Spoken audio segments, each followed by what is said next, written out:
Hi friends, అందరూ ఎలా ఉన్నారు? బాగున్నారా? నేనైతే చాలా బాగున్నానండి. ఇదైతే ప్రిన్స్ కట్ బ్లౌజ్, మంచి ఫినిషింగ్తో నీట్గా కుట్టడం అయితే ఈ వీడియోలో అయితే చూద్దామండి. వీడియోని స్కిప్ చేయకుండా లాస్ట్ వరకు చూడండి. మన ఛానల్ని ఫస్ట్ టైం చూస్తున్నట్టయితే ఒక లైక్ చేసి ఛానల్ సబ్స్క్రైబ్ చేసుకోండి. నేనైతే ఇప్పుడు థ్రెడ్ పైపింగ్ అయితే రెడీ చేస్తున్నాను. ఈ థ్రెడ్ పైపింగ్ ఎలా కట్ చేసుకోవాలి, ఎలా కుట్టుకోవాలి అనేది ఛానల్లో షార్ట్ వీడియోలో చేసి పెట్టానండి. ఒకసారి వెళ్ళి చూసేయండి.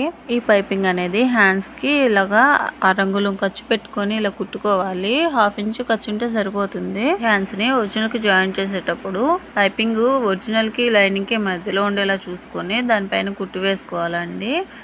వీడియోలో చూపిస్తున్నట్టు.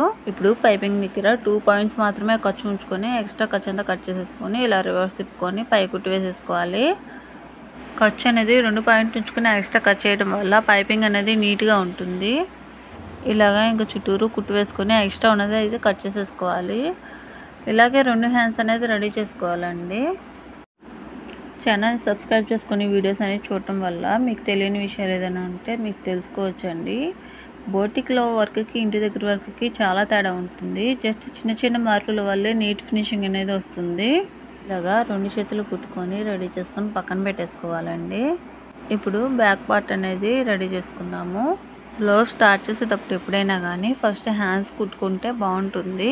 తర్వాతే బ్యాక్ పార్ట్ అనేది రెడీ చేసుకోవాలి. మీకు కనిపించాలని చెప్పి నేను నెక్ అనేది రౌండ్గా గీసాను.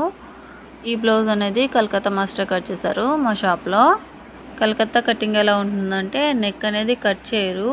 రెడీ ఎంతైతే వస్తుందో దాన్ని వీల్ మార్కర్తో మార్క్ చేసేస్తారు. దానిపైన మనం పైపింగ్ వేసి రెడీ చేసుకోవాలి. బ్లౌజ్ అనేది చాలా పర్ఫెక్ట్గా కుదురుతుందండి. కొంచెం కూడా రిమార్క్ అనేది ఆల్టరేషన్ అనేది అస్సలు రాదు ఆ కటింగ్కి. వీడియోలో చూపిస్తున్న విధంగా ఇలా అయితే పైపింగ్ వేసుకోవాలి. లోడింగ్లో వస్తుంది. నడుము పట్టి కూడా అవసరం లేదు. నడుముకి కూడా పైపింగ్ వచ్చేస్తుంది. ఇలా పైపింగ్ వేసుకొని రెడీ చేసుకున్న క్లాత్ని లైనింగ్కి ఒరిజినల్కి మధ్యలో పైపింగ్ వచ్చేలా చూసుకొని ఇలా అయితే కుట్టేసుకోవాలండి. మీకు ఈ వీడియో క్లియర్గానే కనిపిస్తుందని అనుకుంటున్నాను. ఇలా నెక్ నడుము 2 కుట్టేసుకోవాలి. ఎక్స్ట్రా ఉన్న ఖర్చు అనేది కట్ చేసేసుకోవాలి. ఇలా కుట్టుకోవడం వల్ల నీట్గా ఉంటుంది బ్లౌజ్ అనేది. అసలు కొంచెం కూడా తిత్తు రాదు. నడుము పట్టి వేయాల్సిన అవసరం కూడా అస్సలు ఉండదు. ఈ విధంగా థ్రెడ్ పైపింగ్ వేసి నీట్ ఫినిషింగ్తో బ్లౌజ్ కుట్టడం వల్ల ఎక్స్ట్రా మనీ కూడా తీసుకోవచ్చండి కస్టమర్స్ దగ్గర. ఇలా కుట్టుకున్న దాన్ని ఇలా రివర్స్ తీసేసుకోవాలి. రివర్స్ తీసుకొని పై కుట్టు వేసుకోవాలి. లైనింగ్ పైన చూసుకొని నీట్గా సర్దుకుంటూ కుట్టుకోవాలి. పైపింగ్ సైడ్ ఎడ్జ్లో ఒక కుట్టు వేసుకుంటే నీట్గా ఉంటుందండి. ఇప్పుడు బ్యాక్ డాట్స్ అనేది వేసుకుందాము. ఎక్స్ట్రా ఎక్కడ దారం ఉన్నా కానీ కట్ చేసేసుకోవాలి. ఈ సైడ్లు కుట్టు వేసుకోవాలి. చూస్తున్నారు కదా, ఇలాగ కుట్టేసుకొని ఎక్స్ట్రా కట్ చేసేసుకొని ఇలా డాట్స్ అయితే వేసేసుకోవాలి. టైలరింగ్ అంటే అంత ఈజీ అయితే ఏం కాదండి. కస్టమర్కి నచ్చినట్టుగా కుట్టాలి. వాళ్ళు సాటిస్ఫై అవ్వాలి. అలా అయితేనే మళ్ళీ ఇంకోసారి వస్తారనమాట కస్టమర్స్. బ్యాక్ పార్ట్ పక్కన పెట్టేసుకొని ఫ్రంట్ పార్ట్ కూడా రెడీ చేసుకోవాలండి. నెక్కి సేమ్ బ్యాక్ ఎలా వేసామో అలాగా వీల్ మార్కర్ మీద పైపింగ్ వేసుకుంటూ కుట్టేసుకోవాలి. వీల్ మార్కర్తో కటింగ్ అనేది కూడా నేను మీకు వీడియోలో చూపిస్తాను. నెక్స్ట్ వీడియోస్లో అప్లోడ్ చేయడానికి ట్రై చేస్తాను. అప్లోడ్ చేయడానికి లేట్ అవుతుందని ఏమనుకోకండి. లాంగ్ వీడియోస్ అప్లోడ్ చేయడం కొంచెం లేట్ అవుతుందండి ఎడిటింగ్కి. మార్నింగ్ వల్ల షాప్లో వర్క్ చూసుకోవాలి. ఈవినింగ్ మళ్ళీ ఎడిటింగ్ అనేది చూసుకోవాలండి. అందుకే లేట్ అవుతుంది. ప్రిన్స్ కట్లో 2 రకాలు ఉన్నాయి.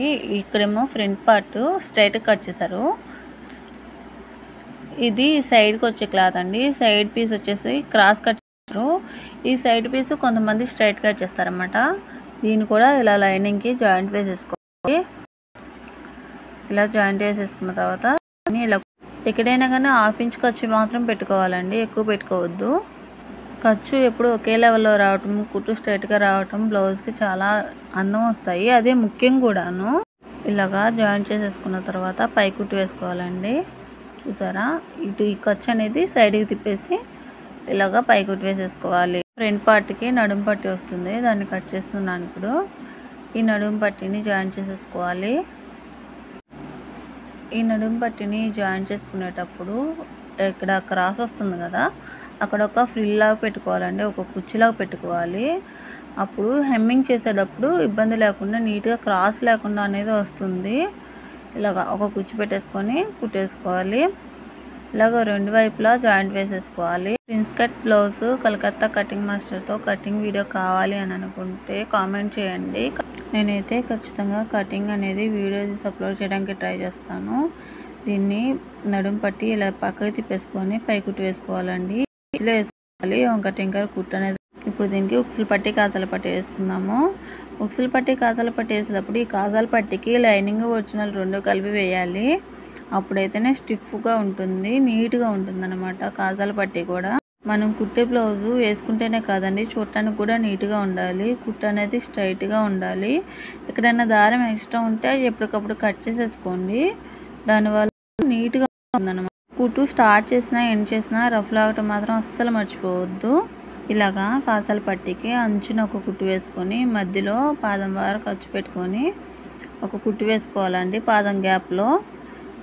ఇప్పుడైతే కాజాల పట్టి అయితే రెడీ అయిపోయింది. ఇప్పుడు అయితే ఈ ఉక్సుల పట్టి కూడా 2 ఇంచెస్ తీసుకొని క్లాత్ దాన్ని 2 ఫోల్డ్ చేసుకొని మధ్యలో ఒక ఫ్రిల్ పెట్టుకొని ఇలా కుట్టుకోవాలండి. ఇలా పై కుట్టు వేసుకోవాలి. లోపలికి మార్చేసుకొని కుట్టు వేసేసుకుంటే చాలా నీట్గా అందంగా ఉంటుంది. సింగిల్స్ తీసుకోవడం వల్ల ఇప్పుడు షోల్డర్ జాయింట్ చేసేసుకుందాము. Front part back part ready అయిపోయింది కదా. షోల్డర్ జాయింట్ దగ్గర ఖచ్చితంగా పైపింగ్ అనేది నీట్గా ఉండాలండి. అంటే ఎక్కువ తక్కువ లేకుండా ముందుకి వెనకకి లేకుండా నీట్గా ఉండేలా చూసుకొని జాయింట్ అయితే వేసుకోవాలి. 2 కుట్లు వేసుకోవాలి. ఇలా వేసి మీ దగ్గర ఓవర్లాక్ ఉంటే ఓవర్లాక్ చేసుకోవచ్చు అండి, లేకపోతే లేదు. ఇది షాప్లో వర్క్ కాబట్టి ఖచ్చితంగా ఓవర్లాక్ చేయాలి. షోల్డర్ వైపు ఖర్చుని వెనక వైపుకి తిప్పేసి ఇలాగ ఒక రఫ్ అనేది లాగాలి. చూస్తున్నారు కదా వీడియోలో. ఇప్పుడైతే ఖర్చు అనేది బయటికి రాకుండా ఉంటుంది, పైకి రాకుండా నీట్గా ఉంటుంది. ఇప్పుడైతే హ్యాండ్స్ జాయిన్ చేసేసుకుందాము. హ్యాండ్స్ క్రాస్ ఉండే వైపు ఏమో ముందుకు వచ్చేలా చూసుకొని ఫ్రంట్ పార్ట్కి వచ్చేలా చూసుకొని 1/2 ఇంచు ఖర్చు పెట్టేసుకొని హ్యాండ్స్ అయితే జాయిన్ చేసేసుకోవాలి. ఈ బ్లౌజ్కి హ్యాండ్స్ వచ్చేసి చిన్న బుట్ట పెడతానన్నాము, ఎందుకంటే ఇవి బార్డరు స్మాల్ బార్డర్ వస్తే ఒక బుట్ట కావాలన్నారు. పెద్ద బార్డర్ వచ్చింది కాబట్టి పైన స్మాల్ బుట్ట వస్తుంది, బాగుంటుంది అన్నాము. ఓకే అన్నారు అని చెప్పి స్మాల్ బుట్ట పెడుతున్నాను. ఇలాగ పెట్టేసుకొని కుట్టు వేసేసుకోవాలి. చూసారా ఎంత బాగా వచ్చిందో బుట్ట అనేది, నీట్గా ఉంది కదా, చాలా అందంగా ఉంది. ఇలాగా డబుల్ కుట్టు వేసేసుకోవాలి. రెండో వైపు హ్యాండ్ కూడా ఇలాగే బుట్ట పెట్టేసుకొని కుట్టు వేసేసుకుంటే బ్లౌజ్ అనేది రెడీ అయిపోతుంది. మనం ఏదన్నా బ్లౌజ్ కుట్టాము అంటే అది లోపల వైపే కాదు బయట వైపు చూసినా లోపల వైపు చూసినా నీట్గా ఉండాలి. ఇప్పుడైతే సైడ్లో అయితే జాయిన్ చేసుకుంటున్నాను. మీరు చూసారో లేదో, నేనైతే అసలు మెజర్మెంట్ కానీ ఆది బ్లౌజ్ కానీ అస్సలు వాడలేదు, ఎందుకంటే ఇది కలకత్తా మాస్టర్ కట్ చేసింది. వీల్ మార్కర్ మీద వెళ్ళిపోతాము, అంత పర్ఫెక్ట్గా కటింగ్ ఉంటుంది. ఈ కటింగ్ మీకు కావాలి అని అనుకుంటే ఛానల్ అయితే సబ్స్క్రైబ్ చేయండి. మెజర్మెంట్ అండి ఇది. మెజర్మెంట్లో నడుము వచ్చేసి 26 ఉంది. ఇప్పుడు మనం కొలుద్దాము. చూసారా ఖచ్చితంగా 26 వచ్చింది. మెజర్మెంట్ కరెక్ట్గా వచ్చింది కాబట్టి సైడ్లో ఎక్స్ట్రా కుట్టు వేసేసుకుంటే బ్లౌజ్ అనేది రెడీ అయిపోతుంది. థ్యాంక్స్ ఫర్ వాచింగ్ అండి. నీట్గా ఉంది కదా బ్లౌజ్ అనేది, నాకైతే బాగా నచ్చింది. కస్టమర్ కూడా బాగా నచ్చిందని చెప్పారు. వీడియోకి లైక్ చేయండి. బాయ్ అండి.